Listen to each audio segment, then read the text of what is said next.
Hey, Southwest Florida, Tim at the Boathouse. Question I get a lot is, because I use the term self-bailing a lot in my videos or when I'm in the boat with you, and it's an easy explanation. What is self-bailing? So you get into a boat down here where we get a lot of rain, or you're cleaning your boat, and a lot of boats aren't self-bailing. Self-bailing just means any water that gets inside the boat will exit the boat, doesn't go down inside.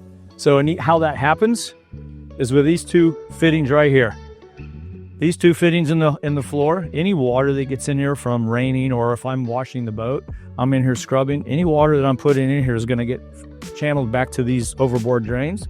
Water goes through those drains, through the hoses to the outside of the boat, everything leaves the boat.